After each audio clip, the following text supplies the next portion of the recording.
Okay. So, hello students. Good evening, guys. I welcome all of you on my world of logics. I'm CS Mayank Agarwal. आप सभी लोगों का स्वागत है आज के इस सेशन में. So, आज हम लोग नेक्स्ट टॉपिक करने जा रहे हैं इंटरप्रिटेशन ऑफ स्टैट्यूट्स का. पिछली क्लास में हम लोगों ने इंटरनल एड्स ऑफ इंटरप्रिटेशन देखा था. एक बार मैं क्विक रिवीजन करा देता हूँ. इंटरनल एड्स ऑफ इंटरप्रिटेशन क्या होता है, पूरा डिटेल में नहीं जाएंगे, सिर्फ शॉर्ट रिवीजन करेंगे. तो जो हमारा रोमन में नेक्स्ट हेडिंग था वो था एड्स टू इंटरप्रिटेशन. जब भी किसी लॉ का लैंग्वेज क्लियर नहीं होगा तो फिर हम इन सभी एड्स का यूज करेंगे, खास करके एक्सटर्नल एड्स का. लेकिन इंटरनल एड्स क्या होता है? तो इंटरनल एड्स ऑफ इंटरप्रिटेशन वो सारे फैसिलिटीज या टूल्स समझ लीजिए जो हमको एक्ट के अंदर ही दिया हुआ है ताकि हम एक्ट को बेहतर ढंग से समझ सके, हम लॉ को बेहतर ढंग से समझ सके. फॉर एग्जांपल इसमें अगर मैं बात करूं तो हम लोगों ने एक पढ़ा था डेफिनेशन क्लॉज, है ना, कि इंटरप्रिटेशन क्लॉज या डेफिनेशन क्लॉज, जिसमें हमने पढ़ा था कि एक्ट के अंदर जितने भी टर्म्स यूज होते हैं उन सभी टर्म्स का क्या मतलब है ये हमको पता चलता है डेफिनेशन क्लॉज से. सिमिलरली स्केड्यूल हम लोगों ने पढ़ा था कि स्केड्यूल बेसिकली क्या होता है कि अगर कुछ लिस्ट ऑफ आइटम्स दिए हुए हैं किसी पर्टिकुलर सेक्शन में और वो इतना बहुत बड़ा लिस्ट है, उसको स्पेसिफिकली समझाने की जरूरत है तो उसको एक्ट के लास्ट में स्केड्यूल के फॉर्म में दिया जा सकता है. ऐसे ही हम लोगों ने प्रीएम्बल पढ़ा था और भी बहुत सारे इंटरनल एड्स टू इंटरप्रिटेशन पढ़े थे. Internal aids to interpretation is basically all the tools which are given inside the law, inside the act for better interpretation of various provisions of that particular act. ठीक. इसके बाद दूसरा है external aids to interpretation, उसको आज हम लोग start करेंगे. आज हम दो टॉपिक कवर करेंगे, एक है एक्सटर्नल एड्स टू इंटरप्रिटेशन और दूसरा मिसलेनियस टॉपिक्स. तो चलिए शुरू करते हैं बेटा आज का सेशन.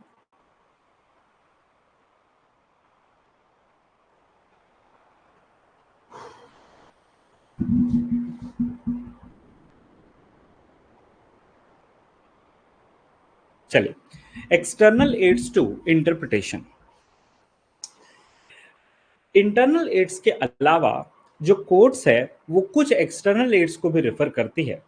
एक्सटर्नल एड्स एक्ट के अंदर नहीं होते हैं, एक्ट के बाहर होते हैं और ये तभी यूज किए जाते हैं जब एक्ट के प्रोविजंस एम्बिगुअस होते हैं, मतलब क्लियर नहीं होते हैं.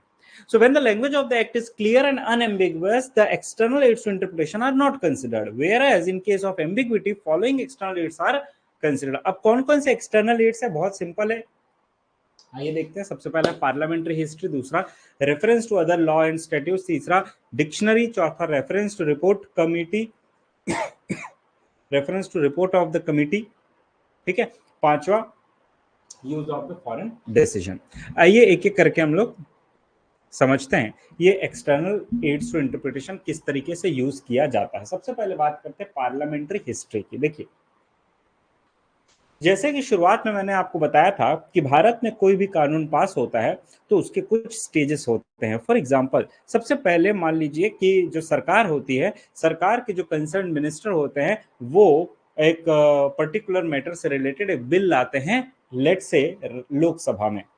लोकसभा में वो बिल को पेश किया जाता है, उस बिल के ऊपर डिस्कशन होता है, रूलिंग पार्टी और अपोजिशन पार्टी के सांसद इसमें अपना पक्ष रखते हैं, दोनों के बीच में बहस होती है. उसके बाद सरकार जो है वो वोटिंग कराती है और वोट मतलब जो लोकसभा स्पीकर है वो वोटिंग कराते हैं और वोटिंग के आधार पे जो मेजॉरिटी अगर पक्ष में है बिल के तो वो बिल लोकसभा से पास हो जाता है और फिर वो जाता है राज्यसभा में. सेम प्रोसेस राज्यसभा में भी अप्लाई होता है और राज्यसभा में पास होने के बाद फिर वो अल्टीमेटली प्रेसिडेंट के पास जाता है, जहां पे अगर प्रेसिडेंट साइन कर देते हैं तो वो बिल एक्ट का रूप ले लेती है, मतलब कानून फाइनली बन जाता है. अब पार्लियामेंट्री हिस्ट्री क्या होता है समझिएगा कि जब मान लेते हैं एक एक्ट लेते हैं, कंपनीज एक्ट 2013. कंपनीज एक्ट 2013 2013 में पास हुआ था, आज चल रहा है 2024. मान लीजिए कंपनीज एक्ट 2013 के किसी पर्टिकुलर प्रोविजन से किसी पर्टिकुलर प्रोविजन का इंटरप्रिटेशन करना है आज की डेट में. अब मान लेते हैं कि कोई ऐसा सिचुएशन आ गया है कि हम लोगों को एक्सटर्नल एड्स टू इंटरप्रिटेशन की जरूरत हुई, तो यहाँ पे हम पार्लियामेंट्री हिस्ट्री देखेंगे। अब ये पार्लियामेंट्री हिस्ट्री क्या होता है, तो ये देखेंगे कि ये जो कंपनीज एक्ट 2013 बना था, ये बनते समय इनके जो सांसद थे, मतलब जो पार्लियामेंट में जो सांसद थे, वो किस तरीके से डिस्कशन किए थे, what were the debates on that particular act, companies act 2013, इसका पर्पस क्या था, और उस समय क्या ऐसे सर्कमस्टेंसेस थे जिसकी वजह से कंपनीज एक्ट 2013 आया था। तो मतलब ये कि पार्लियामेंट्री हिस्ट्री तब कंसिडर किया जाता है जब कोई पर्टिकुलर एक्ट के लैंग्वेज क्लियर नहीं होते हैं। इसमें हम क्या क्या देखते हैं, तो आइए एक बार रीड आउट कर लेते हैं। Although parliamentary debates,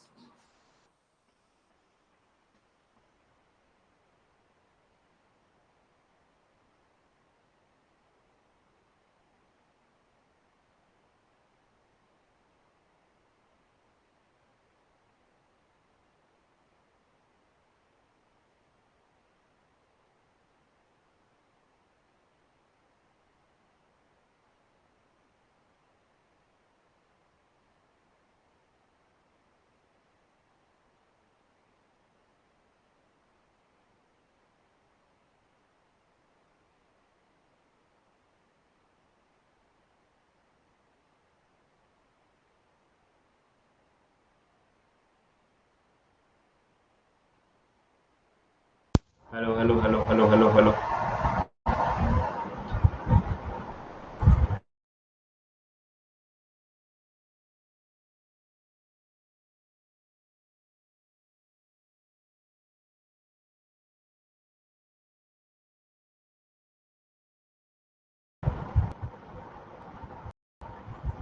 hello hello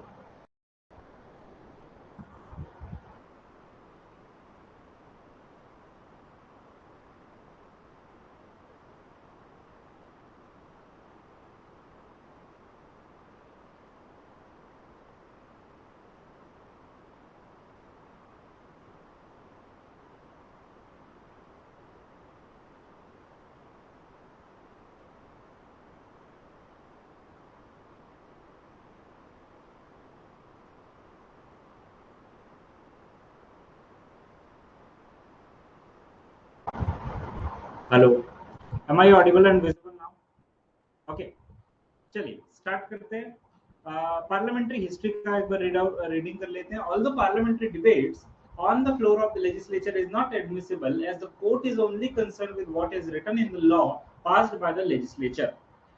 But on many occasions the court used this aid on the construction of law. जैसा कि मैंने आपको कहा कि जनरली पार्लियामेंट्री डिबेट्स जो है वो कंसिडर नहीं किए जाते, लेकिन कोर्ट जो है मतलब कोर्ट को सिर्फ और सिर्फ ये मतलब है कि फाइनली सारा डिबेट होने के बाद, सारा डिस्कशन होने के बाद, वोटिंग होने के बाद फाइनली एक्ट में क्या लिखा है, इससे कोर्ट को मतलब है। और कोर्ट इंटरप्रिटेशन भी सिर्फ और सिर्फ फाइनल जो एक्ट पास होता है उसको इंटरप्रेट करता है, न कि जो पार्लियामेंट्री डिबेट से उससे उसको कोई मतलब होता है। फाइन, लेकिन कुछ ऐसे ओकेजन्स होते हैं जहां पे क्लैरिटी नहीं होती है, जिसकी वजह से कोर्ट पार्लियामेंट्री हिस्ट्री का रेफरेंस ले सकती है। कोर्ट इसमें क्या क्या कंसिडर करती है, तो हिस्टोरिकल फैक्ट्स कंसिडर करती है कि ये जो लॉ पास हुआ इसका एग्जैक्टली सब्जेक्ट मैटर क्या था, इसको बेहतर ढंग से समझती है। दूसरी चीज ये कि जिस समय ये एक्ट पास हुआ था उस समय क्या सर्कमस्टेंसेस थे, कैसी परिस्थिति थी, और किस परिस्थिति में ये कानून बना था, इसका पर्पस क्या था, ये कंसिडर किया जाता है। ठीक है। दूसरा है रेफरेंस टू कमिटी रिपोर्ट। अब ये कमिटी रिपोर्ट क्या होता है बेटा, ध्यान से समझिएगा। मान लीजिए सरकार किसी ऐसे मुद्दे पे कानून लाना चाहती है जो जो मुद्दा अभी अभी काफी बोल सकते हैं कि ज्वलंत मुद्दा है, जो काफी पॉपुलर है अभी, और उस मुद्दे पे वो सरकार जो है वो कोई कानून लाना चाहती है। अब सरकार क्या करती है, सरकार इसके लिए कमेटी गठन करती है, कमेटी गठन करती है और कमेटी में कुछ ऐसे एक्सपर्ट्स को रखती है जिनको कहा जाता है कि आप एक रिपोर्ट तैयार कीजिए इस पर्टिकुलर सब्जेक्ट मैटर पे। लेट्स से एक एग्जांपल के तौर पे मान लीजिए सरकार को कानून लाना है सिटीजनशिप अमेंडमेंट एक्ट के ऊपर, है ना। मान लीजिए सरकार को सिटीजनशिप एक्ट के ऊपर कोई कानून पास करना है, तो सरकार कमेटी बैठाएगी और वो कमेटी रिपोर्ट देगी सरकार को। सरकार जो है उस कमेटी के आधार पे अपना एक्ट, सॉरी जो अपना बिल है, अपना जो कानून है, उसका ड्राफ्ट संसद में पेश करेगी। एक और एग्जांपल लेते हैं, जैसे कि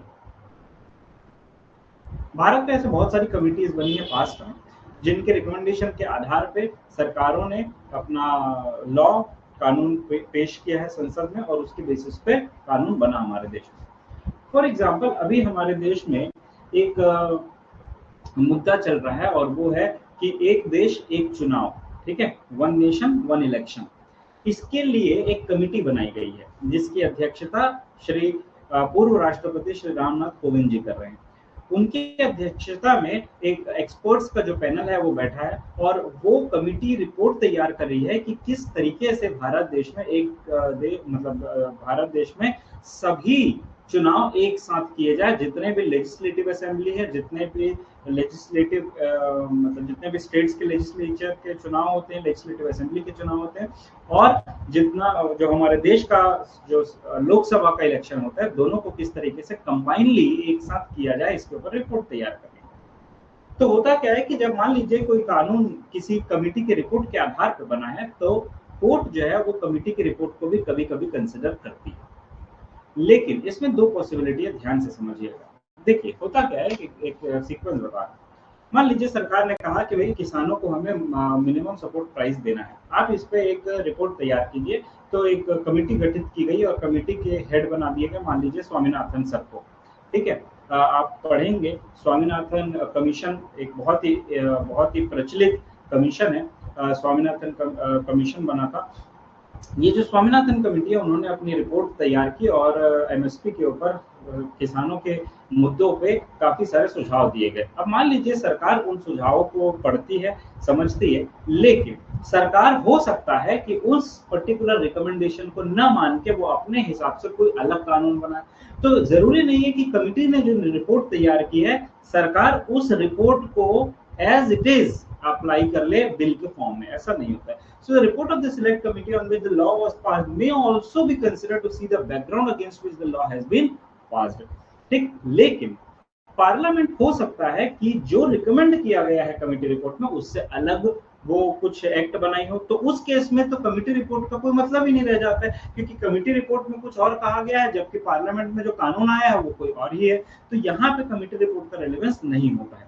अब यहाँ पे कमेटी रिपोर्ट का रेलेवेंस कब आएगा? मान लेते हैं कि पार्लियामेंट में जो कानून आया वो एज इट इज कमेटी के रिपोर्ट के आधार पर ही आया था। अब मान लेते हैं कि एक्ट में कुछ एम्बिग्विटी है, कि एक्ट में कुछ कंफ्यूजन है, मतलब कुछ क्लैरिटी नहीं है किसी एक पर्टिकुलर प्रोविजन पे। तो कोर्ट कमेटी की रिपोर्ट देखेगी और ये देखेगी कि कमेटी ने जो ये रिपोर्ट तैयार की थी, इसके पीछे का उनका इंटेंशन क्या था, इस पर्टिकुलर प्रोविजन को इंसर्ट करने के पीछे उस कमेटी का क्या इंटेंशन था, उसको कंसिडर करते हुए फिर वो इंटरप्रिटेशन करेगी। लेकिन अगर क्लैरिटी है, बिल्कुल भी कोई कंफ्यूजन नहीं है, तो कोर्ट सिर्फ और सिर्फ ये देखेगी कि वो पर्टिकुलर प्रोविजन क्या कह रहा है। वो ये नहीं देखेगी कि उस पर्टिकुलर कमिटी का क्या इंटेंशन था इस पर्टिकुलर प्रोविजन को इंसर्ट करने में। तो सिंपल है, मैंने बार बार कहा है कि आप एक्सटर्नल एड को तभी यूज करेंगे जब लॉ का लैंग्वेज क्लियर नहीं है। अगर लॉ का लैंग्वेज एकदम क्लियर है तो आपको किसी भी प्रकार से कोई भी कंफ्यूजन नहीं होगा, और आप किसी भी दूसरे एक्सटर्नल एड का सहारा नहीं लेंगे। ठीक, next, reference to other law और स्टैट्यूट्स। अब ध्यान से समझिएगा, जैसे एक एग्जांपल के तौर पे हमारे देश में कंपनीज एक्ट 2013 है। अब कंपनीज एक्ट 2013 अपने आप में एक पूरा एक्ट है, लेकिन कंपनीज एक्ट 2013 के कई प्रोविजंस को पढ़ते समय हमें दूसरे एक्ट या दूसरे कानूनों का भी सहारा लेना पड़ता है। For example SEBI act, security exchange board of India act, SCR act, security contract regulation act, ऐसे और भी बहुत सारे ऐसे लॉ हैं या एक्ट है जिसका रेफरेंस हमें लेना पड़ता है किसी एक पर्टिकुलर एक्ट को समझने के लिए। तो वैसे तो एक पर्टिकुलर लॉ को उसके पूरे मतलब उसको एज अ होल पढ़ना होगा और उसको एज अ होल समझना होगा। ये प्रॉब्लम तब अराइज होती है जब कोई पर्टिकुलर कानून कंप्लीट नहीं होता और क्लियरली एक्सप्रेस नहीं होता है, तो फिर हम दूसरे कानून का सहारा लेते हैं जो उसी पर्टिकुलर सब्जेक्ट मैटर में डील कर रहा है। फॉर एग्जांपल, जैसे SEBI act 1992 basically stock exchange से रिलेटेड डील करता है, सेबी से रिलेटेड डील करता है। सिक्योरिटी कॉन्ट्रैक्ट रेगुलेशन एक्ट भी जो है वो कहीं ना कहीं मतलब जो शेयर मार्केट है उससे रिलेटेड होता है। अब ये सारी चीजें जो है वो कंपनीज से रिलेटेड है, और कंपनी से रिलेटेड एक एक्ट बना है, दैट इज कंपनीज एक्ट 2013। तो हम ये कह सकते हैं कि ये तीनों के तीनों एक ही पर्टिकुलर सब्जेक्ट मैटर से डील कर रहे हैं। तो जब किसी भी तीनों में से किसी भी एक्ट में कंफ्यूजन क्रिएट होगा तो हम दूसरे पर्टिकुलर एक्ट का सहारा ले सकते हैं कि दूसरे एक्ट में क्या लिखा हुआ है। It is a right and the duty to right and the duty of the court to construe every word of the law in its context and its widest sense, including other laws in perimeteria। मतलब ये कि हमें कानून के हर एक शब्द को बहुत ही अच्छे से तवज्जो देनी है और उसको वाइडेस्ट सेंस में इंटरप्रेट करना है। साथ ही साथ हमें दूसरे लॉज का अगर सहारा लेना पड़ता है जो कि सेम सब्जेक्ट मैटर पे डील करता है या सेम सब्जेक्ट मैटर से रिलेटेड है, तो हम उसका सहारा भी ले सकते हैं। ये था रेफरेंस टू अदर लॉज और स्टैट्यूट। इसके बाद एग्जांपल के तौर पर मैंने दिया हुआ है कि मान लीजिए सेबी एक्ट 1992 का अगर इंटरप्रिटेशन हमको करना है तो कोर्ट जो है वो कंपनीज एक्ट 2013 का और सिक्योरिटी कॉन्ट्रैक्ट रेगुलेशन एक्ट 1956 का सहारा ले सकती है। सिमिलरली भारत में क्रिमिनल प्रोसीजर कोड 1973 का इंटरप्रिटेशन करने के लिए कोर्ट आईपीसी 1860 और इंडियन एविडेंस एक्ट का भी सहारा ले सकती है। तो ऐसे बहुत सारे कानून होते हैं जो एक दूसरे से क्या होते हैं, रिलेटेड होते हैं या सेम सब्जेक्ट मैटर पे डील करते हैं, तो उसका हम लोग रेफरेंस ले सकते हैं for better interpretation of any particular law. अगला बहुत सिंपल है, दैट इज डिक्शनरी। अब मैंने आप लोगों को इंटरनल एड्स टू इंटरप्रिटेशन में इंटरप्रिटेशन क्लॉज में बताया था कि किसी भी कानून के अंदर दिए हुए शब्दों का क्या मतलब है, ये section number 2 that is definition clause से हमको पता चलता है। अब मान लेते हैं कि किसी पर्टिकुलर एक्ट में कोई पर्टिकुलर वर्ड का डेफिनेशन क्लॉज में नहीं दिया हुआ है और हमको वो शब्द का मतलब नहीं समझ में आ रहा है, तो हम डिक्शनरी का सहारा ले सकते हैं। हालांकि डिक्शनरी का सहारा लेते समय हमें इस बात का ध्यान रखना है कि हम उसके कॉन्टेक्स्ट में, मतलब उस कॉन्टेक्स्ट के हिसाब से उसको इंटरप्रेट करें। जैसे कि जब हम नॉवेल्स पढ़ते हैं, आप लोग अगर नॉवेल्स पढ़ते होंगे तो मान लीजिए कोई एक शब्द यूज किया गया है नॉवेल में, अब वो जो शब्द है वो क्लियर नहीं है, मतलब उसका डिक्शनरी मीनिंग कुछ और है, जबकि ऑथर ने उस पर्टिकुलर वर्ड को जिस कॉन्टेक्स्ट में यूज किया वो कुछ अलग मतलब निकल रहा है। तो इसीलिए जब हम नॉवेल पढ़ते हैं तो हम बहुत ज्यादा डिक्शनरी का यूज नहीं करते हैं, हम देखते हैं कि स्टोरी क्या कह रही है और उस पर्टिकुलर वर्ड का कॉन्टेक्स्ट, उस पर्टिकुलर कॉन्टेक्स्ट में क्या मतलब निकल रहा है।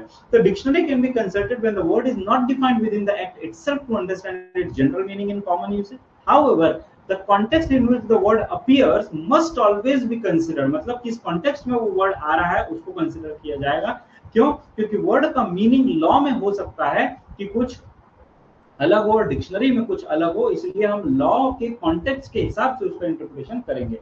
अगर मान लीजिए कि कॉन्टेक्स्ट क्लियरली इंडिकेट करता है उस शब्द का मतलब, तो फिर हमको डिक्शनरी के डेफिनेशन के हिसाब से नहीं जाना है, हमको सिर्फ और सिर्फ कॉन्टेक्स्ट के हिसाब से जाना है।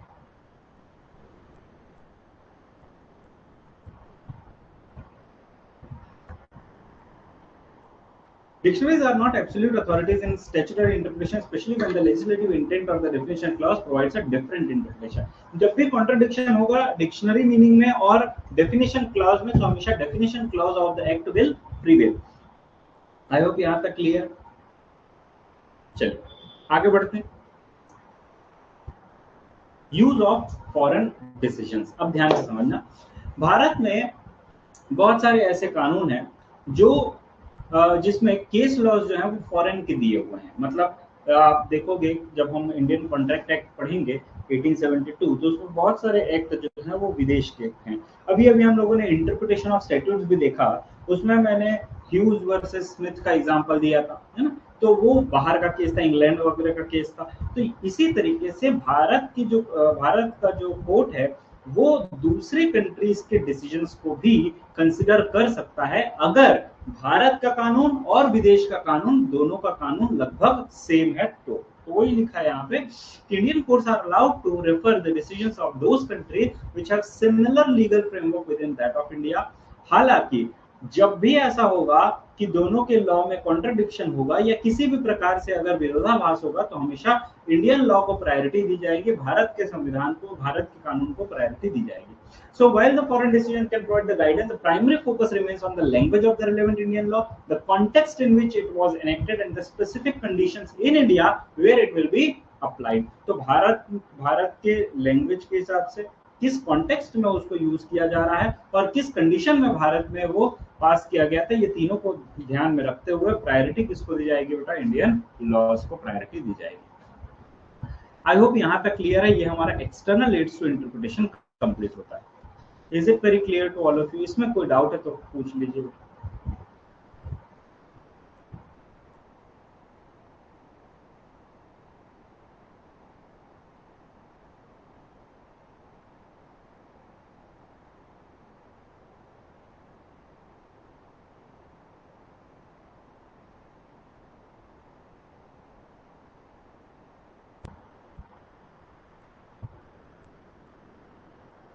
हेलो,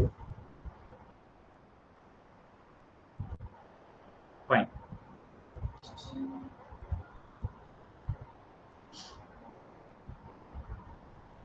चलिए आगे बढ़ते हैं। नेक्स्ट है मिसलेनियस टॉपिक्स। ठीक है, अब मेरी बात को ध्यान से सुनिए बेटा।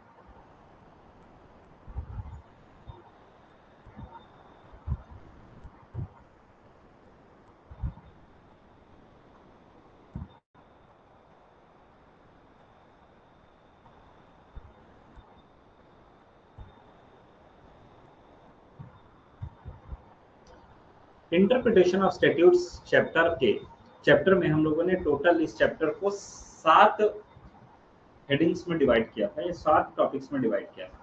इसमें से अब तक हमारा 5 टॉपिक्स हो चुका है, जिसमें से स्टार्टिंग के जो 4 हैं, introduction, primary rule, secondary rule और प्रिजम्पशन, से एग्जाम पॉइंट ऑफ व्यू से बहुत ज्यादा इंपॉर्टेंट है, जो बार बार इस एग्जाम में इन्हीं टॉपिक से पूछा गया है। इसके बाद हम लोगों ने 5th पढ़ा एड्स टू इंटरप्रिटेशन, ये भी इंपॉर्टेंट है। जो 6th वाला टॉपिक है और 7th वाला टॉपिक है, ये 2 टॉपिक अब हमारे बचे हैं। ठीक है, इसमें जो मिसलेनियस टॉपिक्स है, अब जो हम लोग आगे पढ़ने जा रहे हैं, इस मिसलेनियस टॉपिक्स में टोटल 17 सब टॉपिक्स हैं, टोटल 17 छोटे छोटे टॉपिक्स हैं, वो हम लोग डिस्कस करेंगे। इन 17 टॉपिक्स में से कुछ टॉपिक्स इंपॉर्टेंट है, नया ऐड हुआ है, एग्जाम पॉइंट ऑफ व्यू से भी इंपॉर्टेंट हो सकता है, और इंस्टीट्यूट हो सकता है कि इसको इस बार दे दे, क्योंकि वही क्वेश्चन ना देके हो सकता है वो कुछ अलग दे दे इस बार। तो मिसलेनियस टॉपिक्स में कुछ ऐसे टॉपिक्स हैं जो हम काफी इजीली निकालेंगे, लेकिन कुछ ऐसे टॉपिक्स होंगे जो काफी इंपॉर्टेंट होंगे एग्जाम पॉइंट ऑफ व्यू से। ठीक है, जिसको हम लोग काफी डिटेल में पढ़ेंगे। उसके बाद है जनरल क्लॉजेज एक्ट 1897। ये बहुत छोटा सा पार्ट दिया हुआ है, जनरल क्लॉजेज एक्ट 1897। ये पढ़ते समय आपको ऐसा लगेगा कि आप पूरा इंटरप्रिटेशन ऑफ स्टैट्यूट्स अब तक जो पढ़ा है वो रिवाइज कर रहे हैं। ठीक है, तो आइए स्टार्ट करते हैं मिसलेनियस टॉपिक्स में क्या क्या टॉपिक्स हमको पढ़ना है, एक बार उसका क्विक लिस्ट देख लेते हैं। तो देखिए, सबसे पहले हम लोग पढ़ेंगे reading bare act, citation of cases, prospective and retrospective, use of may and shall, use of and और deeming provision, repugnancy with other laws, conflict between general and special provision, socially beneficial construction, interpretation of procedural laws, interpretation of fiscal and taxing statutes, delegated legislation, conflict between act, rules and regulation, doctrine of substantial compliances, doctrine of impossibility of performance, strict construction of penal statutes and casus omissus rule। अब ये जितना भी अभी हम लोगों ने देखा है, उसमें से आज हम लोग टोटल 6 टॉपिक्स कवर करेंगे मिसलेनियस के। उसके बाद बाकी के सारे topics including general clauses act कल हम लोग करेंगे, और कल हम ये चैप्टर खत्म कर देंगे।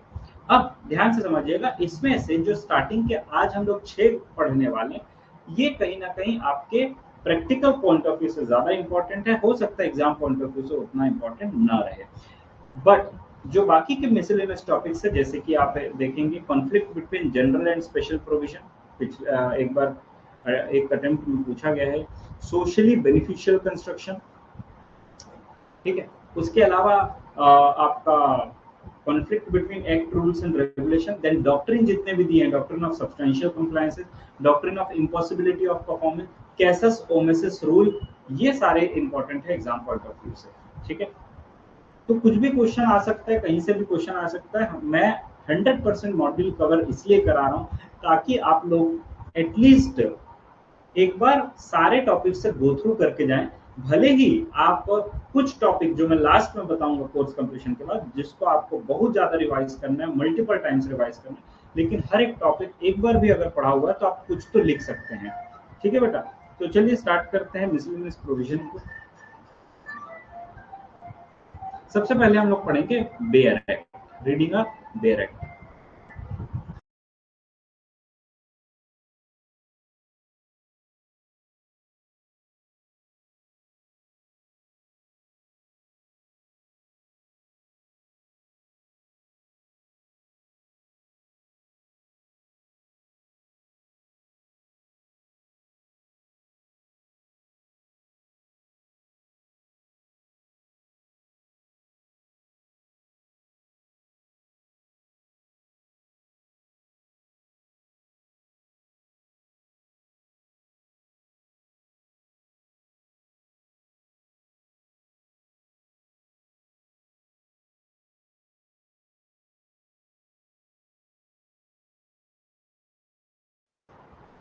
Okay, primary rules of interpretation में आपको डाउट है? ओके, ठीक है बेटा, क्लियर कर देंगे क्लास के बाद।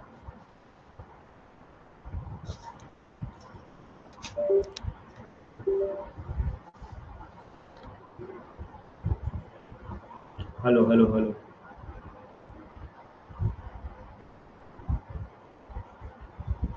फाइन, चलिए आइए। पहला मिसलेनियस टॉपिक है रीडिंग अ बेयर एक्ट। अब सबसे पहले समझिएगा बेटा कि बेयर एक्ट होता क्या है, ठीक है। मैंने आप लोगों को जब ये चैप्टर हमने स्टार्ट किया था इंटरप्रिटेशन ऑफ स्टैट्यूट, तो पहले ही लेक्चर में हमने समझा था कि ये चैप्टर सबसे इम्पोर्टेंट है किसी भी लॉ सब्जेक्ट को पढ़ने से पहले। ये सब्जेक्ट हमें ये बताएगा कि लॉ को एग्जैक्टली पढ़ना कैसे है, क्या ऐसे रूल्स है जिससे कि हम उस पर्टिकुलर एक्ट को या लॉ को पढ़ सकते हैं, समझ सकते हैं और अप्लाई कर सकते हैं। देखिए, लोग कहते हैं कि जो लॉ है वो, या जो कंपनी सेक्रेटरी कोर्स है, वो वही अच्छे से कर सकता है जो रटना जानता है। ऐसा बिल्कुल नहीं है। बहुत सारे बच्चे आते हैं CSET में तो कहते हैं कि सर, मैंने पूछा क्यों कर रहे हो CS, तो वो लोग कहते हैं कि सर, हमारे टीचर ने ऐसा बताया था कि अगर अकाउंट्स अच्छा नहीं है, प्रैक्टिकल अच्छा नहीं है, तो CS कर लो, प्रैक्टिकल अच्छा है, न्यूमेरिकल अच्छा है तो CA कर लो, और दोनों ठीक ठाक है तो CMA कर लो। तो लोग यही सोच के आते हैं कि लॉ इज ऑल अबाउट रट्टाफिकेशन। इट इज नॉट अबाउट रट्टाफिकेशन, it is about reading, understanding and applying. तो यहाँ इंटरप्रिटेशन ऑफ स्टैट्यूट्स में जब आप अच्छे से समझ जाएंगे इंटरप्रिटेशन करना, तो फिर आप इसको अपने प्रैक्टिकल लाइफ में बहुत अच्छे से अप्लाई कर सकते हैं। इसको ध्यान से समझिएगा कि कुछ कंपनी सेक्रेटरी जो प्रैक्टिसिंग कंपनी सेक्रेटरीज हैं, जो प्रैक्टिसिंग कंपनी सेक्रेटरी हैं, कुछ कंपनी सेक्रेटरी महीने का 50,000 से 70,000 रुपये भी कमा रहे हैं। कई लोग महीने का 5 लाख भी कमा रहे हैं और कई लोग महीने का 50 लाख भी कमा रहे हैं। अब तीनों में डिफरेंस क्या है? सिमिलरली ये अप्लाई होता है एडवोकेट के ऊपर भी। कुछ एडवोकेट जो है वो आपका एक एक मिनट का 1-1 लाख रुपया, 5-5 लाख रुपए लेते हैं। सिर्फ सुनने का, केस सुनने का ही वो इतने लाख रुपए ले लेते हैं, तो सोचिए हियरिंग का कितना लेते होंगे। क्या रीजन है? इसका सबसे बड़ा रीजन है इंटरप्रिटेशन, कि वो किस तरीके से आपके प्रॉब्लम को लॉ के दिए हुए प्रोविजन से रिलेट करेंगे, उसको अप्लाई करेंगे और अपने फेवर में उसको मोल्ड करेंगे और जज को कन्विंस करेंगे। तो यहाँ पे हमको, अभी हम बहुत ही बेसिक लेवल पर पढ़ रहे हैं, तो यहाँ आपको समझना जरूरी है कि ये जो चैप्टर है इसका प्रैक्टिकल एप्लीकेशन बहुत ज़्यादा है, इसलिए आप इसको सिर्फ एग्जाम पॉइंट ऑफ व्यू से न ले, इसलिए मैं इसको बहुत ज़्यादा डिटेल में जाकर पढ़ा रहा हूँ। चलिए, सबसे पहला रीडिंग ऑफ बेयर एक्ट। एक लीगल प्रोफेशनल के लिए, जैसे CA हो गया, CS हो गया, CMA हो गया, एडवोकेट हो गया, इनके लिए जो एक्ट है वो बहुत इंपॉर्टेंट रोल प्ले करता है इनके प्रोफेशन के लिए। सर, ये कौन सी नई बात बता रहे हो आप? तो ध्यान से सुनना। जब मैं CS के आर्टिकलशिप में था, तो स्टार्टिंग में क्या था, हमको कुछ आइडिया नहीं था। हम को अगर मान लीजिए कोई पर्टिकुलर डॉक्यूमेंट प्रिपेयर करना होता था, तो सबसे पहले हम सेक्शन पढ़ते थे, है ना। उसके जो, जैसे मान लीजिए कंपनीज एक्ट 2013 का एनुअल जनरल मीटिंग से रिलेटेड हमको नोटिस प्रिपेयर करना है, ठीक। अब उसमें पहले हमको सेक्शन पढ़ना होता था कि ये एनुअल जनरल मीटिंग का कौन सा सेक्शन है, उस सेक्शन में क्या लिखा हुआ है, किस तरीके से हमको उसको अप्लाई करके डेट डालना है। तो जनरली हम क्या करते थे, सीधा गूगल में जाते थे और गूगल में टाइप करते थे section number 96 of companies act 2013 और आ जाता था। तो मेरे सीनियर ने मुझे टोका, तो कहा क्या कर रहा है? मैंने बोला सर सेक्शन पढ़ रहा हूँ मैं गूगल से जाके। तो बोला कभी भी याद रखना, गूगल से अपना ये सेक्शन वगैरह रेफर नहीं करना। तो मैंने बोला फिर कहाँ से करूँ? तो बोले कि बेयर एक्ट से पढ़ना है। हम लोगों को किससे पढ़ना है? बेयर एक्ट से। अब ये बेयर एक्ट होता क्या है? तो बेयर एक्ट का मतलब होता है जो ऑफिशियल टेक्स्ट पार्लियामेंट से पास हुआ है, वो ऑफिशियल टेक्स्ट जो है वो बेयर एक्ट कहलाता है। जैसे कल मैंने आप लोगों को इंटरनल एड्स टू इंटरप्रिटेशन समझाते समय एक डॉक्यूमेंट दिखाया था, पीडीएफ। ये आप देख सकते हैं, ये डॉक्यूमेंट मैंने आपको दिखाया था। ये एक्चुअली में क्या है? बेयर एक्ट है। इसमें पूरा जो एज इट इज दिया होता है, जो सेक्शंस मतलब जो कानून पास हुआ है पार्लियामेंट में, एज इट इज उसकी जो कॉपी होती है, ये होता है bare act. So basically what is bare act? Bare last में मैं आपको दिखाऊंगा बेयर एक्ट कैसे दिखता है। Bare act is the official text of the law passed by the legislature. दूसरा, क्या कोई भी व्यक्ति बेयर एक्ट पढ़ सकता है? सर क्या हम भी बेयर एक्ट लें? तो बेटा अभी आप सीएस एग्जीक्यूटिव में, आप बहुत इनिशियल लेवल पे, तो अभी आप बेयर एक्ट का कोई आपके लिए यूज नहीं होगा। आपके मॉड्यूल ही इतना बड़ा है कि आपको बेयर एक्ट का भी पढ़ने की जरूरत नहीं है। बट फॉर फ्यूचर मैं आपको बता देता हूँ बेयर एक्ट को कैसे पढ़ा जाता है। तो देखिए, बेयर एक्ट को पढ़ने के लिए आपको कुछ स्किल्स डेवलप करने होंगे। सबसे पहला स्किल है इंटरप्रिटेशनल स्किल। इसीलिए मैंने कहा interpretation of statute is very important topic. दूसरा कॉम्प्रीहेंशन। कॉम्प्रीहेंशन का मतलब आपको कोई भी वर्ड मिस नहीं करना है, आपके लिए सारे वर्ड इंपॉर्टेंट है। तो आपको रीडिंग हैबिट डेवलप करनी पड़ेगी। ऐसा नहीं है कि अरे यार बहुत लंबा प्रोविजन है यार, इसको छोड़ते हैं कुछ और देखते हैं, नहीं। आपको कॉम्प्रीहेंशन। तीसरा, आप उस पर्टिकुलर प्रोविजन को पढ़ोगे पढ़ोगे पढ़ के समझोगे, समझ के एनालिसिस करोगे, और उसके बाद फिर आप उसको अप्लाई करोगे। So basically reading a bare act requires interpretational skill, comprehension skill, analytical skill and language skills. ठीक है, इसको कौन यूज करते हैं? जनरली प्रोफेशनल्स यूज करते हैं। आप देखोगे कि वकील के मतलब कोई भी एडवोकेट के ऑफिस में ढेर सारी बुक्स रहती है, वो सभी के सभी क्या है? बेयर एक्ट होते हैं। ठीक, और कुछ रेफरेंस बुक्स भी होती है। अगला है पर्पस। अब सवाल है कि सर बेयर एक्ट का पर्पस क्या है? बेयर एक्ट का पर्पस है कि एग्जैक्ट जो प्रोविजन पार्लियामेंट से पास हुआ है वो उसके वर्डिंग्स क्या है। देखिए, जब आप बुक्स रेफर करते हैं, ऑथर्स के बुक्स रेफर करते हैं, तो उसमें उस पर्टिकुलर प्रोविजन को ढंग से समझाया गया, उनके अपने ओन वर्ड्स में समझाया गया, वो अपने समझ के हिसाब से उसको इंटरप्रेट करते हैं। बट एग्जैक्टली क्या वर्डिंग्स है उस पर्टिकुलर प्रोविजन का, वो आपको बेयर एक्ट से ही पता चलेगा। तो to understand the correct meaning of the provision you need to refer bare act. Professional generally इसको कंसिडर करते हैं ताकि वो लॉ के दिए हुए ऑब्जेक्टिव को ढंग से पढ़ सकें और समझ सकें। ठीक, नेक्स्ट है कॉन्टेक्स्ट। देखिए, बेयर एक्ट को आपको पढ़ना है उस पर्टिकुलर एक्ट के कॉन्टेक्स्ट के हिसाब से।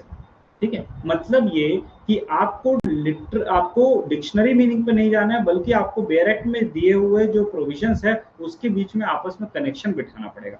First rule is to read the bare act within the context of its surrounding provisions and the broader legal framework. ठीक, दूसरा है डेफिनेशन क्लॉज। डेफिनेशन क्लॉज आपको जैसे मैंने बताया था इंटरनल एड्स टू इंटरप्रिटेशन में, कि लॉ में दिए हुए शब्द, मतलब किसी भी एक्ट में दिए हुए शब्द का क्या एग्जैक्टली मतलब है, वो डेफिनेशन क्लॉज से आपको पता चलेगा।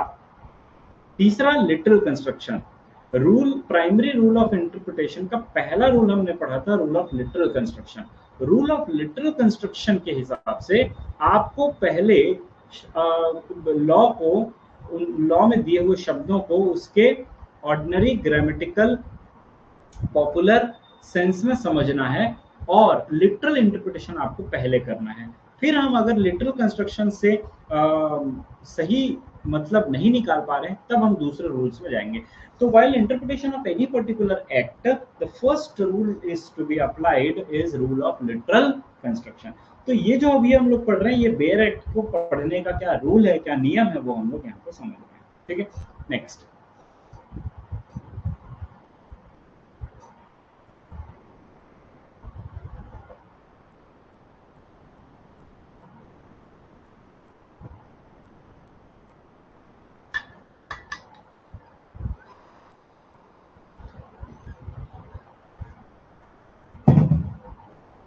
कॉम्प्रिहेंसिव।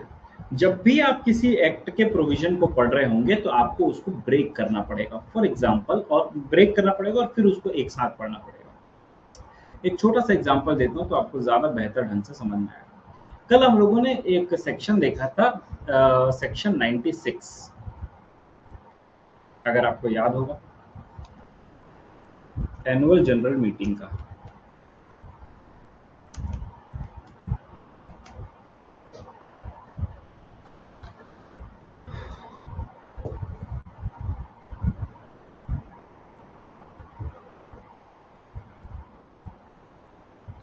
सेक्शन 96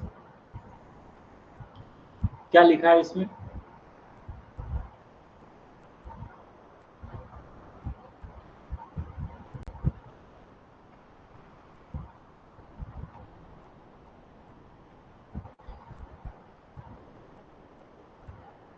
या चलो एक काम करते हैं, सेक्शन 185 पढ़ते हैं, लोन टू डायरेक्टर्स हमने कल देखा। Section 185 loan to directors. देखिए, save as otherwise provided in this act, comma, no company shall, comma, directly और इनडायरेक्टली, कॉमा। अब ये जो कॉमा वर्ड जो यूज, कॉमा जो है ना, पंक्चुएशंस यूज हो रहे हैं, ये काम आते हैं पूरे सेंटेंस को या प्रोविजन को ब्रेक करने में, तोड़ने में, और फिर उसका हम लोग प्रॉपर मीनिंग निकाल सकते हैं। जैसे save as otherwise provided in this act, ये एक पार्ट हो गया। इसका मतलब क्या? इस एक्ट में जो कुछ भी दूसरा दिया होगा जो इस पर्टिकुलर प्रोविजन से अलग होगा तो वो अप्लाई होगा। नो कंपनी शेल, ये एक पार्ट हो गया। डायरेक्टली और indirectly, advance any loan including any loan represented by about debt to any of it. अब ये पार्ट पार्ट में, अब इसको कैसे पढ़ना, अब ध्यान से समझना मैं इसको कैसे पढ़ रहा हूं और कैसे ये फिर हम लास्ट में इसको पूरे को एक साथ समझेंगे। No company shall advance any loan to any of its directors. क्या बोला मैं?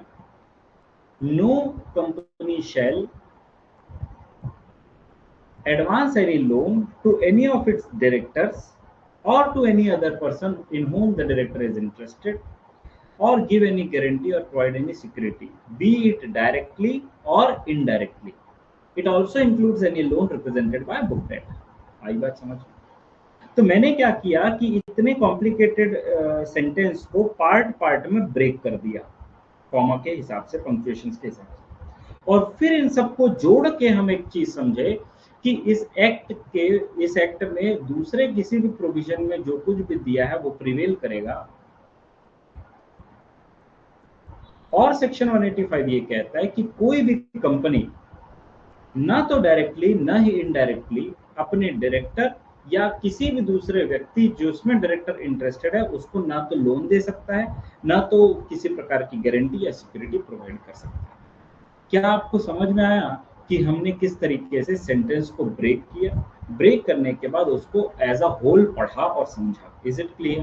तो इस तरीके से बेयर एक्ट पढ़ा जाता है। अगला है read, understand and apply rule. जब भी आप बेयर एक्ट पढ़ रहे होंगे तो मैंने जैसा आपको कहा कि लॉ इज नॉट अबाउट रट्टाफिकेशन। Law means reading the provision. After reading you need to interpret and understand the provision and then apply it to the relevant facts. For example, मान लीजिए आपका क्लाइंट आपके सामने केस लेके आता है, तो पहले आप उसके फैक्ट्स को समझेंगे। पूरा फैक्ट्स समझने के बाद आप देखेंगे कि इस पर्टिकुलर फैक्ट में कौन कौन से सेक्शंस किस पर्टिकुलर लॉ के अप्लाई होते हैं। फिर आप उस पर्टिकुलर लॉ के जो दिए हुए प्रोविजन है, जो दिए हुए सेक्शन है, उसको अच्छी तरीके से पढ़ेंगे, समझेंगे, और फिर ये सोचेंगे कि किस तरीके से इसको इस पर्टिकुलर फैक्ट से जोड़ा जा सकता है और अपने फेवर में इसको अप्लाई यूज किया जा सकता है, और जज को कैसे कन्विंस करें जिससे कि जज हमारा इंटरप्रिटेशन माने और अपोजिशन पार्टी का न माने। ठीक। दूसरा, सॉरी, नेक्स्ट रूल और लास्ट रूल है कि जब भी आप बेयर एक्ट यूज कर रहे होंगे, बेयर एक्ट रेफर कर रहे होंगे, तो हमेशा अपडेटेड बेयर एक्ट यूज कीजिएगा। कभी भी आप older version of bare act use नहीं कीजिएगा। क्यों? क्योंकि समय समय पे अमेंडमेंट आते रहते हैं लॉ में, और उन अमेंडमेंट्स को इंक्लूड किया जाता है लेटेस्ट बेयर एक्ट में। जैसे कि आप देखेंगे कि मान लीजिए आपका सिलेबस चेंज होता है, तो सिलेबस चेंज होने पे जो बुक्स हैं वो भी चेंज हो जाते हैं, अपडेट हो जाते हैं।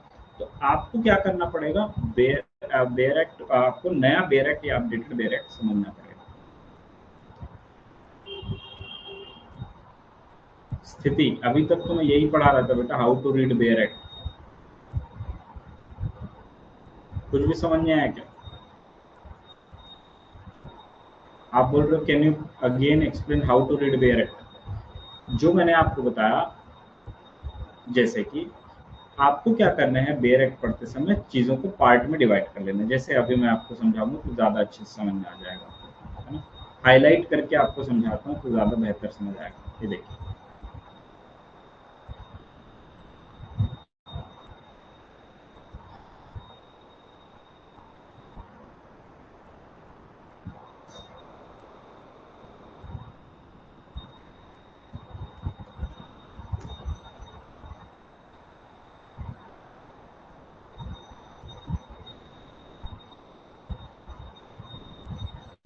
देखिए सबसे पहले हम जो मैं वर्ड बोल रहा हूँ उसको ध्यान से देखिए। क्या लिखा हुआ, no company shall advance any loan to any of its directors or to any other person in whom the director is interested, or give any guarantee or provide any security in connection with the loan taken by him or such other person। अब देखिए हमने क्या किया कि इस particular provision को part part में break कर दिया। अब हम इसको एज अ होल पढ़ेंगे। तो क्या लिखा हुआ, कोई भी कंपनी किसी भी डायरेक्टर या कोई भी दूसरा व्यक्ति जिसमें डायरेक्टर इंटरेस्टेड है उसको ना तो लोन दे सकती है, ना तो लोन के कनेक्शन में गारंटी या सिक्योरिटी प्रोवाइड कर सकती है, ना तो डायरेक्टली ना ही इनडायरेक्टली। Is it clear? तो बेयर एक्ट को पढ़ने का तरीका क्या है? तो बेयर एक्ट को पढ़ने का तरीका है कि आपको पार्ट पार्ट में ब्रेक करना है, पूरे को एज अ होल पढ़ना है। हाँ, अभी आगे समझना स्थिति, ये प्रैक्टिस से आएगा बेटा। अभी हम ढेर सारे ऐसे पढ़ेंगे, मैं आपको कंपनी एक्ट जो है वो पूरा लगभग बेयर एक्ट से पढ़ाऊंगा और बहुत ही डिटेल में हम एनालिसिस करेंगे उसका, तो आपको सारी चीज समझ में आ जाएगी। ठीक है, अभी तो सिर्फ ट्रेलर है। फाइन,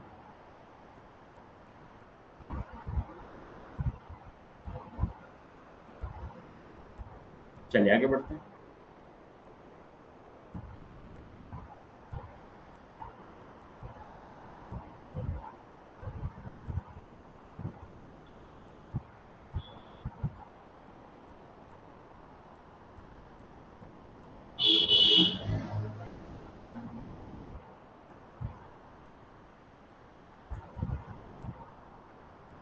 अगला है साइटेशन ऑफ द केसेस। अब देखिएगा, याद है स्थिति, आपने एक बार पूछा था कि सर ये आप जो केस लॉ पढ़ा रहे हैं उसमें केस लॉ का इतना बड़ा नाम है, उसके आगे ये AIR क्या लिखा हुआ है, ये SCC क्या लिखा हुआ है ना। तो साइटेशन ऑफ केसेस का मतलब क्या होता है समझना। देखिए, एक होता है लॉ, लॉ को इंटरप्रेट करके जो कोर्ट्स हैं वो अपना जजमेंट पास करते हैं। ठीक है, जो हायर कोर्ट्स होते हैं ना, जैसे सुप्रीम कोर्ट हो गया, हाई कोर्ट हो गया, ये जो कोर्ट्स होते हैं इनका जजमेंट भी एक तरीके से कानून होता है।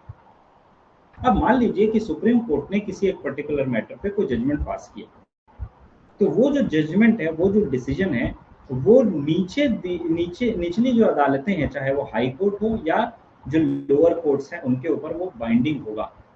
मतलब अगर सुप्रीम कोर्ट ने कोई इंटरप्रिटेशन किया है, सुप्रीम कोर्ट ने कोई फैसला दिया है, तो वो नीचे के सभी अदालतों के ऊपर बाइंडिंग होगा। तो साइटेशन का बेसिकली मतलब क्या होता है? साइटेशन का मतलब होता है किसी पर्टिकुलर लॉ, किसी पर्टिकुलर रिपोर्टेड केसेस, रूल्स या रेगुलेशन का रेफरेंस देना साइटेशन कहलाता है।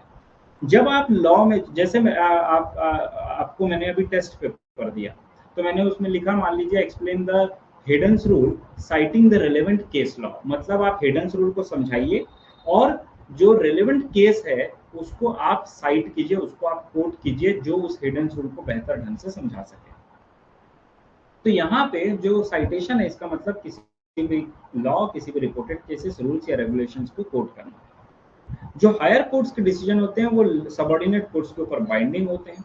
साइटेशंस का इस्तेमाल करके आप अपने याचिका को मजबूत बना सकते हैं, आप अपने पक्ष को बेहतर ढंग से रख सकते हैं। मान लेते हैं कि आपको आपका कोई मैटर है, कोर्ट में आप जा रहे हो उसकी हियरिंग के लिए। तो जब आप यहाँ पे अपना पक्ष रखोगे तो आप पुराने जो केसेस हैं उसका रेफरेंस दे सकते हो कि माय लॉर्ड, इस पर्टिकुलर केस में सुप्रीम कोर्ट के जजमेंट के हिसाब से सुप्रीम कोर्ट ने ये कहा है, तो वो सेम चीज मेरे केस में भी अप्लाई होता है। हो सकता है कि सुप्रीम कोर्ट जो है वो दूसरा जजमेंट दे दे, लेकिन जनरली जो हायर कोर्ट्स होते हैं उनके जो डिसीजंस होते हैं वो लोअर कोर्ट्स के ऊपर बाइंडिंग होते हैं, सबऑर्डिनेट कोर्ट्स के ऊपर बाइंडिंग होते हैं। ठीक है। जो कॉमन लॉ रिपोर्ट्स हैं जिसका रेफरेंस हम दे सकते हैं वो है AIR, SCC, SCJ, SCR, DLT। AIR का मतलब है ऑल इंडिया रिपोर्ट, SCC का मतलब होता है सुप्रीम कोर्ट केसेस, SCJ का मतलब सुप्रीम कोर्ट जर्नल, SCR का मतलब है सुप्रीम कोर्ट रिपोर्ट्स, और DLT का मतलब है डेली लॉ टाइम। ये कुछ ऐसे रिपोर्ट्स है जिसका रेफरेंस हम ले सकते हैं अपने पक्ष को मजबूत करने के लिए, अपने प्लीडिंग को मजबूत करने के लिए। I hope it is very clear to all.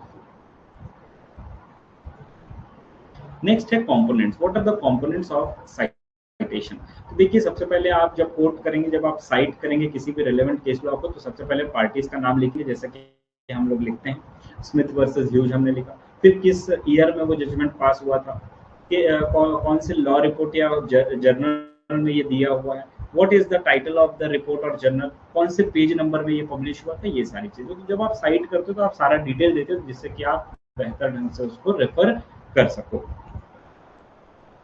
ठीक है। I hope this is very clear. Any doubt?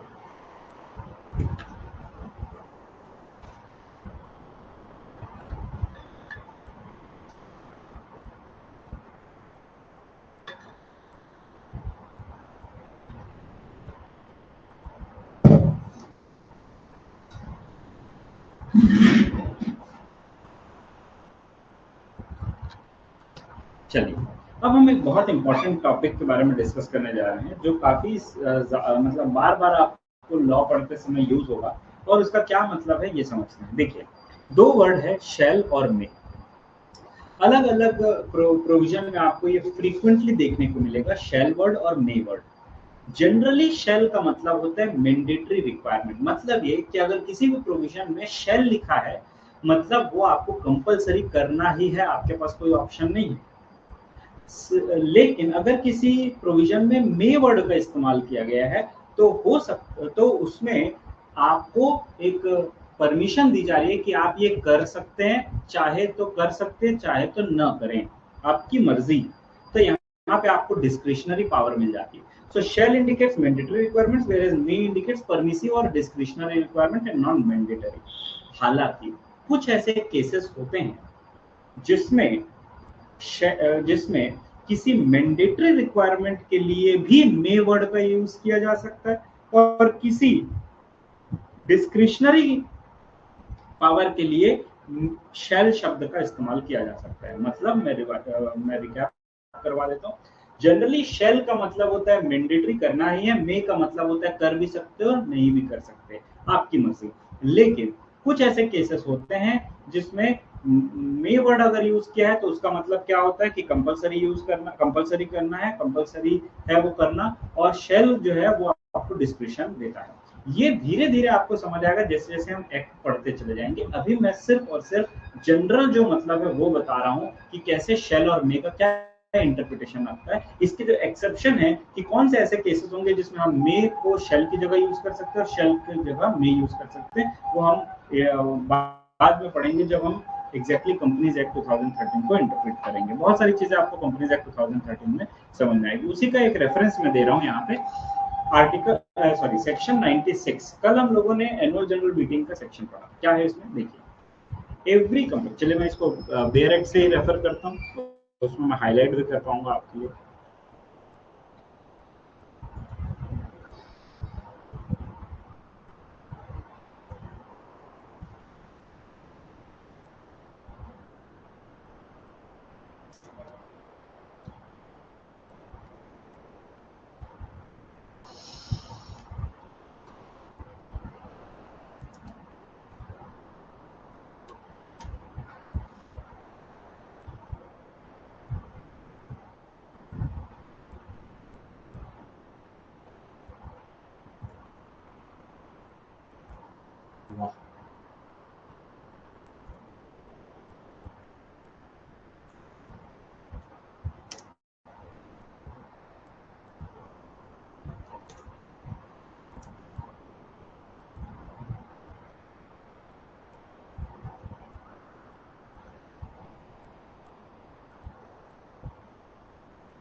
Just wait for 1 minute, एकदम पे ये लोड हो रहा है।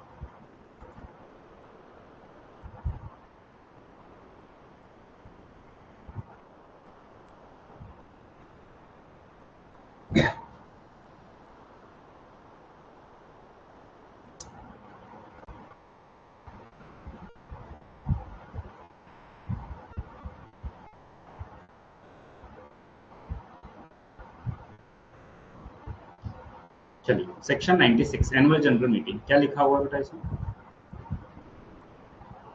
Every company other than OPC. तो अब यहाँ पे आपको दो चीजें समझ में आएंगी, एक ब्रेक कैसे करना है और दूसरा शैल और मे का use. Every company shall in each year hold a general meeting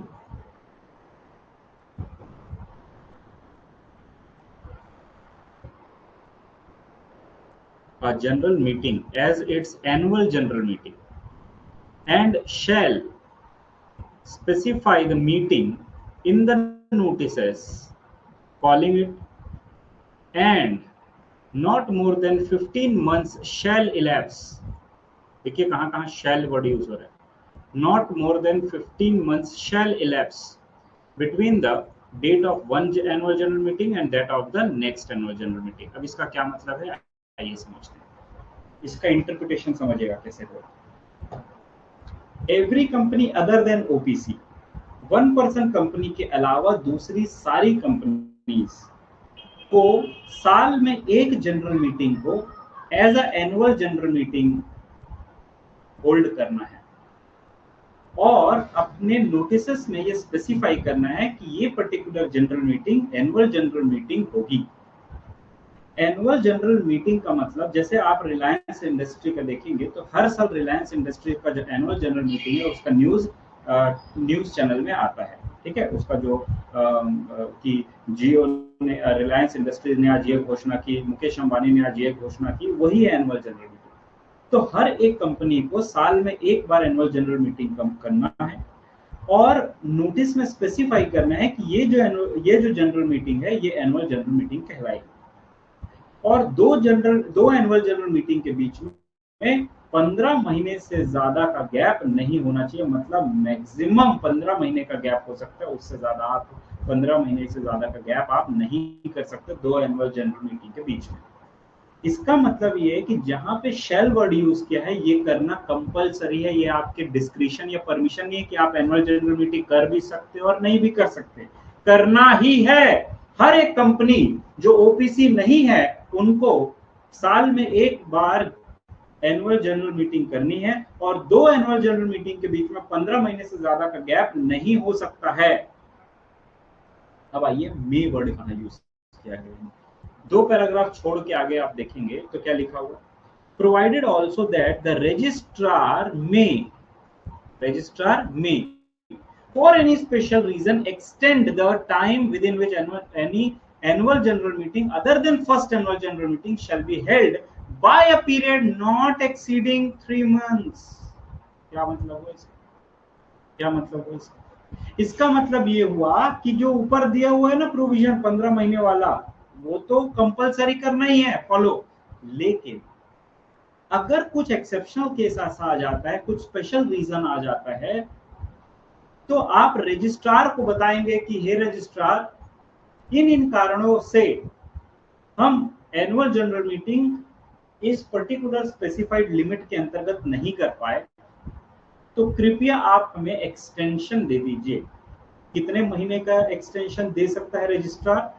3 महीने से ज्यादा का नहीं दे सकता है। मतलब क्या हुआ कि जो रजिस्ट्रार है उसको एक परमिशन दे दी गई है एक्ट के द्वारा, में कर भी सकता है और नहीं भी कर सकता है। मतलब ये रजिस्ट्रार के डिस्क्रिप्शन के ऊपर है, रजिस्ट्रेशन चाहे तो एक्सटेंशन देगा और नहीं तो नहीं देगा। आ रही है बात समझ? तो मे शब्द का मतलब आपको एक परमिशन दे दी गई है कोई काम करने की या नहीं करने की, वो डिस्क्रिप्शन है, वो आपकी बुद्धि के ऊपर है, आप करना चाहे तो कर सकते हैं, ना करना चाहे तो ना करें। लेकिन जहां शेल वर्ड है वो तो आपको कंपलसरी करना ही पड़ेगा। इसमें अगर कोई डाउट है तो पूछ सकते हैं।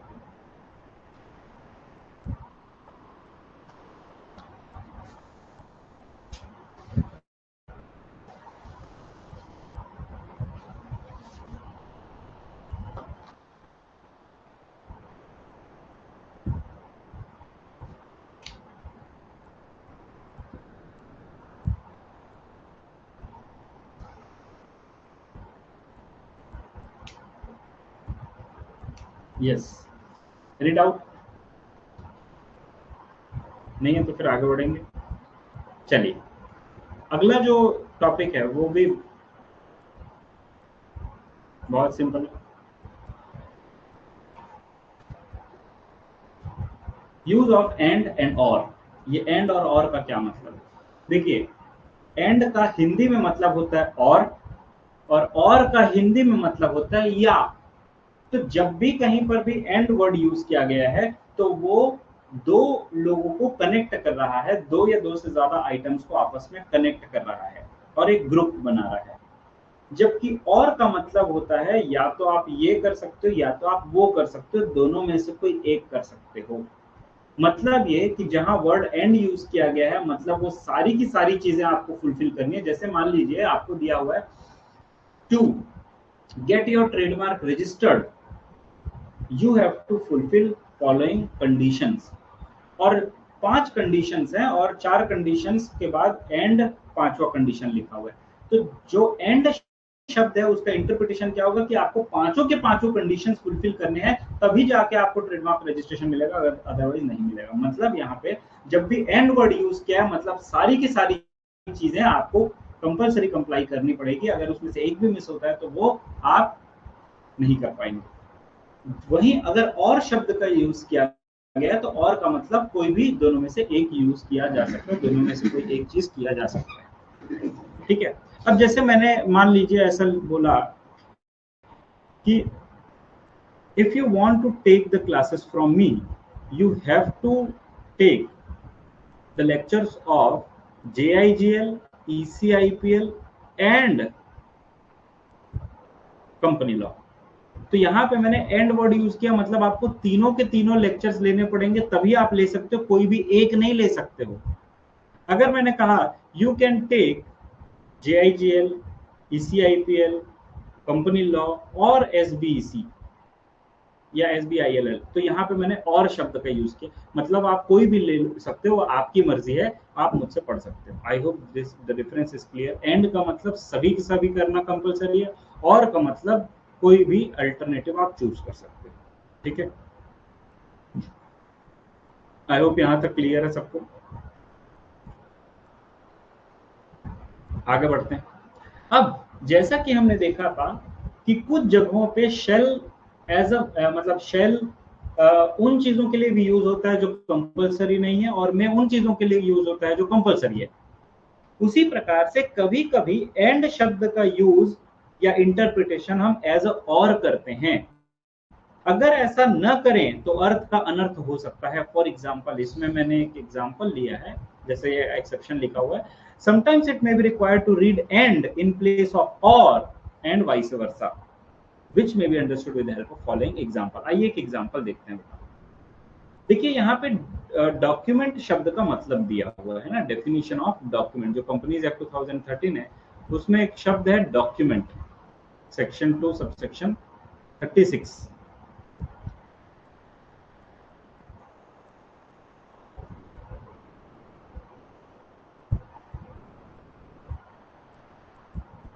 देखिए क्या लिखा हुआ है, डॉक्यूमेंट इंक्लूड्स, है ना, डॉक्यूमेंट इंक्लूड्स मतलब ये कैसा डेफिनेशन है, इंक्लूसिव डेफिनेशन है, एक्सपेंसिव डेफिनेशन है, बहुत सारी चीजें इसमें आ सकती है। क्या क्या लिखा हुआ है, document includes summon, notice, requisition order, declaration form and register, and register, and register मतलब कि क्या किसी भी चीज को डॉक्यूमेंट कंसिडर करने के लिए ये सारी चीजें होनी चाहिए, वो सम्मन भी होना चाहिए, नोटिस भी होना चाहिए, रिक्विजिशन ऑर्डर, डिक्लेरेशन फॉर्म और रजिस्टर नहीं। यहां एंड शब्द का मतलब क्या है कि अगर इनमें से कोई भी एक होगा तो वो डॉक्यूमेंट कहलाएगा।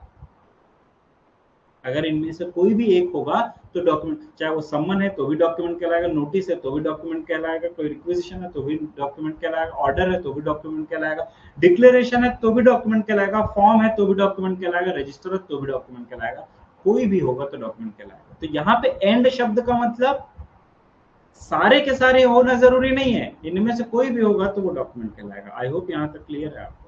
तो कभी कभी ऐसा होता है कि जहां पे हमको एंड वर्ड को कैसे इंटरप्रेट करना होता है, एज और यूज करना होता है। अगर हम ऐसा न करें तो क्या अर्थ का अनर्थ होगा, आइए समझते हैं। तो देखिए section 2 subsection 36 defines document as it includes summon, notice, requisition order, declaration form and register whether issued, sent or kept in pursuance of this act or under any other law for the time being in force or otherwise maintained on paper और इन electronic form. Paper में या electronic format में आप किसी भी सम्मन, notice, requisition order, declaration form या register, यहाँ पे मैंने या शब्द का यूज किया, भले ही एंड है फिर भी मैंने क्या यूज किया, या। फिर से रिपीट कर रहा हूं, किसी भी सम्मन, notice, requisition order, declaration form या रजिस्टर को आप फिजिकल या इलेक्ट्रॉनिक फॉर्म में इशू कर रहे हो, भेज रहे हो, रख रहे हो किसी भी लॉ के अंतर्गत, तो वो डॉक्यूमेंट कहलाएगा। अगर मान लीजिए कि मैं एंड शब्द को जो है एंड कंजंक्शन की तरह यूज करता, कंजंक्शन का मतलब कंपल्शन की तरह यूज करता, सभी के सभी को होना जरूरी है, इस तरीके से यूज करता, तो यहाँ पे इंटरप्रिटेशन करेक्ट नहीं होता। Recognizing the correct usage of or in such provision ensures that any one of the listed items can define a document offering flexibility in interpretation। मतलब वही है, इनमें से अगर कोई भी एक आइटम भी होगा तो वो डॉक्यूमेंट कहलाएगा, क्योंकि अगर एंड को हम कंजंक्शन की तरह यूज करते तो सभी के सभी होंगे तभी डॉक्यूमेंट कहलाएंगे, इनमें से एक भी होगा तो डॉक्यूमेंट नहीं कहलाएगा। ठीक, तो ये है एंड और का मतलब। लास्ट आज का टॉपिक है बेटा डीमिंग प्रोविजन। डीमिंग प्रोविजन का मतलब क्या होता है, जो सिंपल भाषा में अगर मैं कहूं तो डीमिंग का मतलब होता है मान लेना, मान लेना। A provision in the law which contains the word deemed is known as deeming provision. It is a legal fiction which treats something as if it were something else, even if it does not actually exist or it is not true। Simple सा मतलब है कि यहाँ पे हम assumption कर रहे हैं कि भले ये एग्जिस्ट ना करता हो फिर भी हम इसको मान लेंगे। It is a legal fiction, it is a fiction, it is an assumption which is created by law, we have to follow it. For example जब मैं आपको ईसीआईपीएल पढ़ाऊंगा तो उसमें हम ट्रेडमार्क एक्ट पढ़ेंगे, तो उसमें क्या लिखा है, according to trademark act 1999 the date of application of trademark shall be deemed to the date of registration. मतलब ये कि अगर आपने जो ट्रेडमार्क के लिए एप्लीकेशन फाइल किया है मान लीजिए 5 जनवरी 2023 को, और उसका अप्रूवल मिलता है मान लेते हैं 1 जनवरी 2023 को आपने अप्लाई किया रजिस्ट्रेशन के लिए, ट्रेडमार्क रजिस्ट्रेशन के लिए आपने एप्लीकेशन का फाइल किया 1 जनवरी 2023 को, और आपको अप्रूवल मिलता है 31 दिसंबर 2023 को। तो जो डेट ऑफ रजिस्ट्रेशन है वो 31 दिसंबर 2023 नहीं होगा, जो एक जनवरी 2023 है उसको मान लिया जाएगा कि यही डेट ऑफ रजिस्ट्रेशन है। तो डीम्ड का मतलब क्या होता है कि मान लिया जाना। तो date of application of trademark shall be deemed to be the date of registration. भले ही अप्रूवल आपको 31 दिसंबर 2023 को मिला, बट यह मान लिया जाएगा कि जिस दिन आपने अप्लाई किया उसी दिन से आपका ट्रेडमार्क रजिस्टर हो गया। क्लियर है यहां तक? तो डीमिंग प्रोविजन का मतलब मान लेना। इसका पर्पस क्या है बेटा? तो लीगल कॉन्सिक्वेंसेस या कुछ इंटरप्रिटेशन को समझने के लिए डीम्ड प्रोविजन का यूज किया जाता है। मतलब सिंपल है, कुछ अजम्पशंस का इस्तेमाल किया जा रहा है। बहुत इंपॉर्टेंट है एक्यूरेट इंटरप्रिटेशन करने के लिए और लॉ को एग्जैक्ट अप्लाई करने के लिए। कोर्ट एक बहुत इंपॉर्टेंट रोल प्ले करता है डीमिंग प्रोविजन को इंटरप्रिटेशन करते समय कि एग्जैक्टली इसका इंटरप्रिटेशन क्या होगा, जिसके लिए वो बहुत सारे फैक्टर्स को कंसिडर करता है। ठीक है, तो बेटा आज के लिए बस इतना ही, मिलेंगे अगली क्लास में। Till then bye bye, thank you so much. लेकिन उससे पहले आपका एक डाउट था, आप डाउट पूछ लीजिए, मैं फटाफट से क्लियर कर देता हूँ।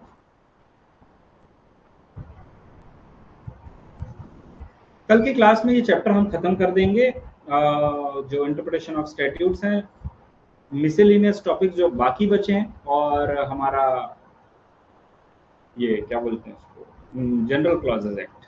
ठीक है, हो सकता है कल 2 क्लासेस लेनी पड़े, लेकिन 2 क्लासेस भी लेनी पड़ेगी तो हम करेंगे और खत्म करेंगे, या तो एक क्लास में एट अ स्ट्रेच खत्म कर देंगे।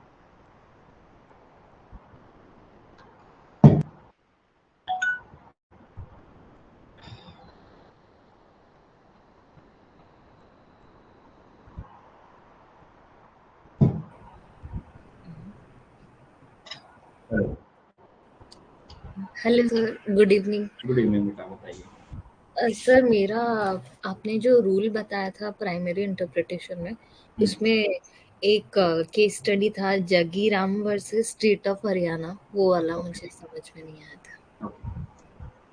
देख लेते हैं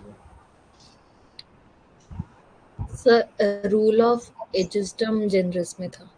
हाँ, रूल ऑफ एजिस्टम।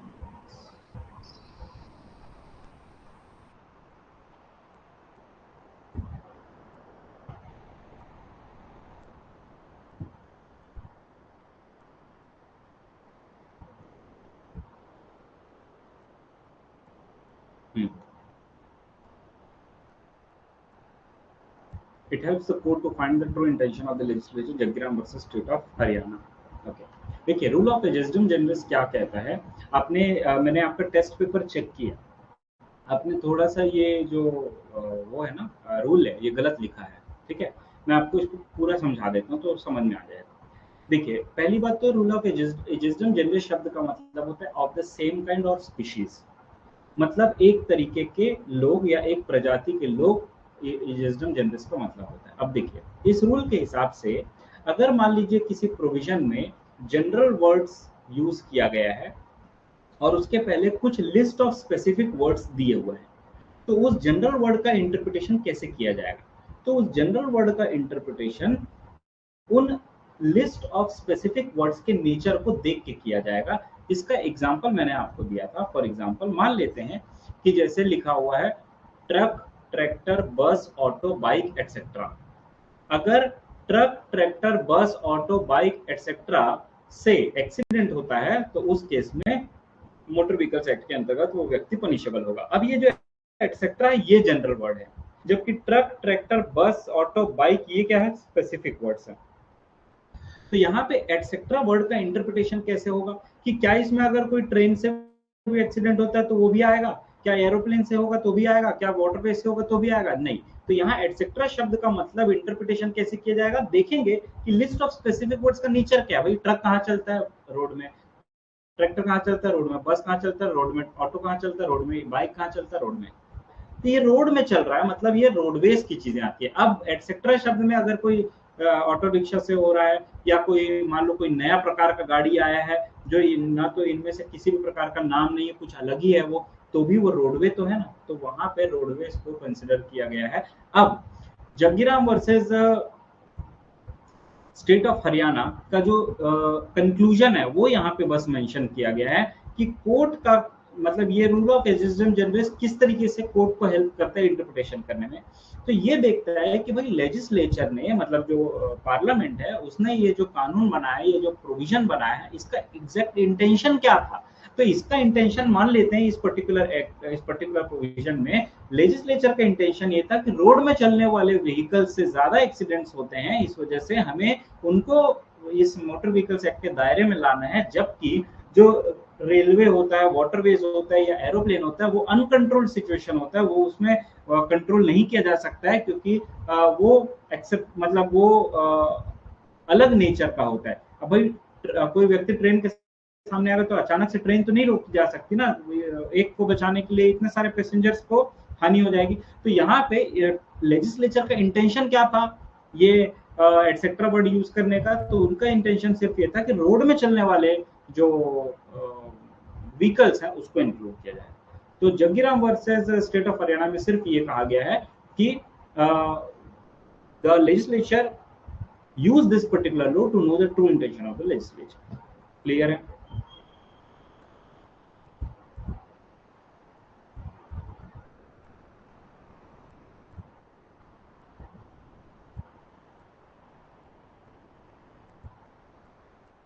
फाइन। अब देखिए होता क्या है कि बहुत सारे आपको केस लॉज के नाम दिए रहेंगे, ठीक है।